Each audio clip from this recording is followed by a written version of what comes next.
So building the walls is kind of fun because you finally get to see some three-dimensional vertical things happening and get to kind of see and feel the space that you're going to be able to work with. So it's kind of fun. This is video 4 of my shed series. If you haven't watched the others, there's a few more before this one. You might want to catch up on those.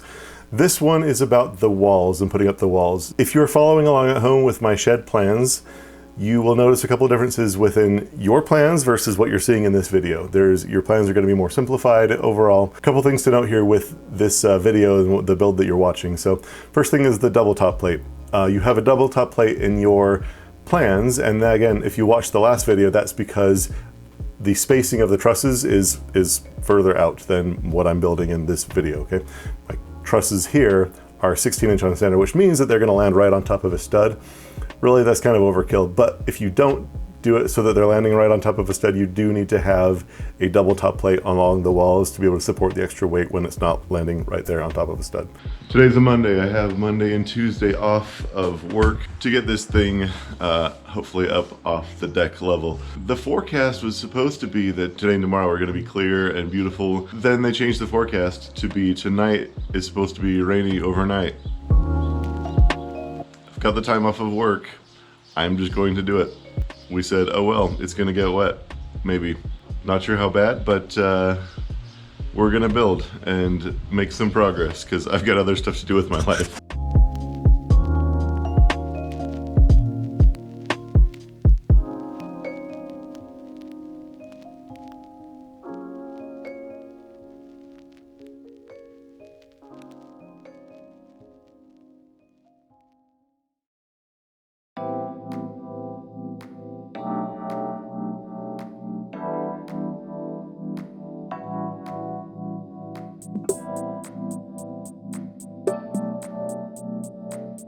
A very windy day today, and I'm about to put up these giant sails to catch the wind. I'm going to probably just, when it's time, stand this up and then just brace it with some 2x4s and hope that the wind doesn't push it down. You might say that maybe the disadvantage of trying to build a shed with a bunch of little kids running around. And I mean, that might be true to some extent, but there is an advantage in that when your kids are born, the hospital that they're born at, they give you a mug to give you water for your shed project throughout the day. Totally worth it.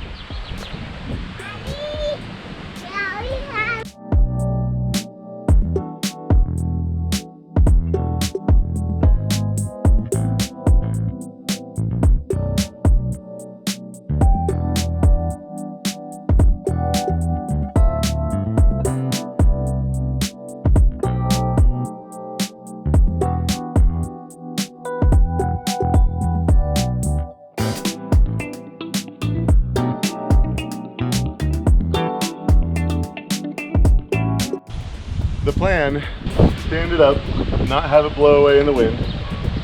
We're going to use these. I've already attached on both sides one of the braces there. So when we stand it up, there's a drill and we can screw in another brace on the other side. We got this overhang right here. We're just going to tip it up so that this will end up on that side and this will hopefully go like that, so we don't want to scoot it around too much.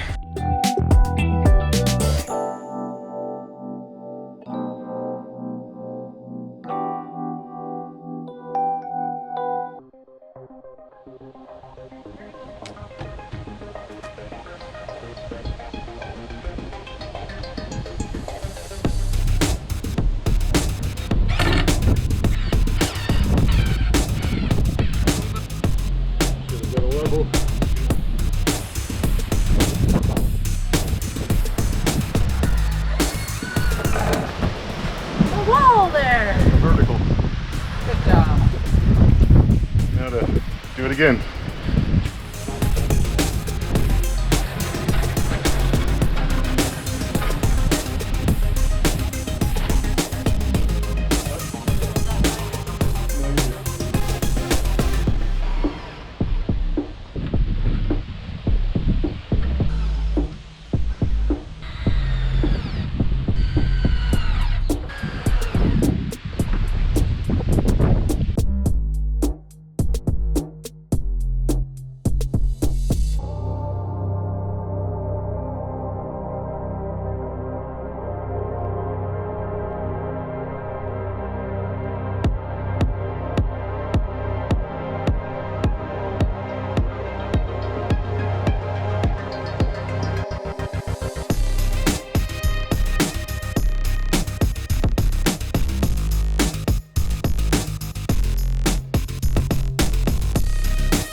The next difference that you'll note is that with the front wall, the window and the door, just the framing details is going to be different around that, because my window I got for free from somebody who was getting rid of it because of a construction project. So I got a free window, and so I just made my wall fit whatever I had for free there.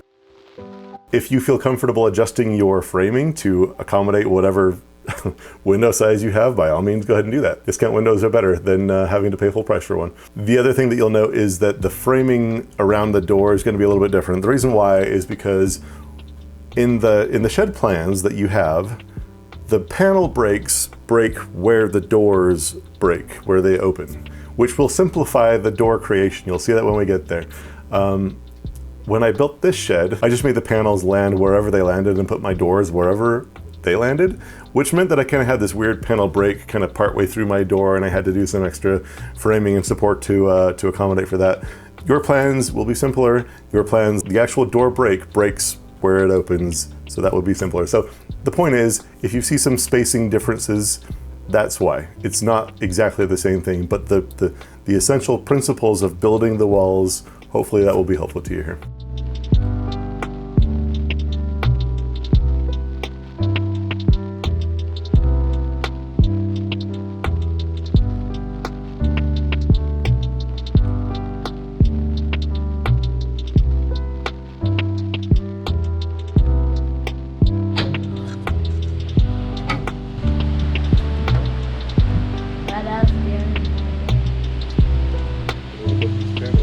Okay, quick explanation on what is going on with all of these little boards that I have across the front of this thing. The reason why I have them is because apparently I didn't notice when I installed this joist here that this one was bent, bowed in like that. And by the time that I got it all attached to stuff and realized that it was bent up, I decided it wasn't worth it to undo it. It was all nailed together. So I am doing these boards like this just to provide a nailing surface for the LP Smart Side panel that will be coming along the front of this and all along here. Hopefully, if you are doing this, you will not have to deal with that problem. It'll just be straight along the surface.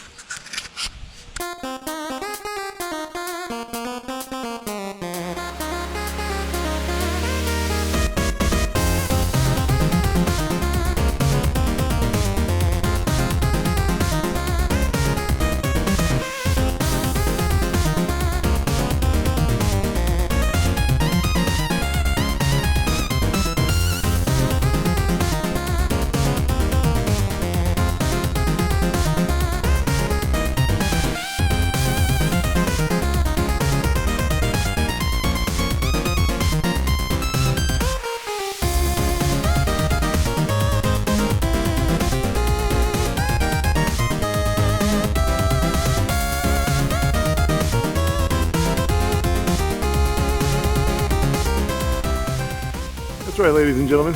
In my efforts to secure this panel to the wall here, I was wondering why those nails weren't working very well. I was, you know, shooting nails through. They were making it. I got nails.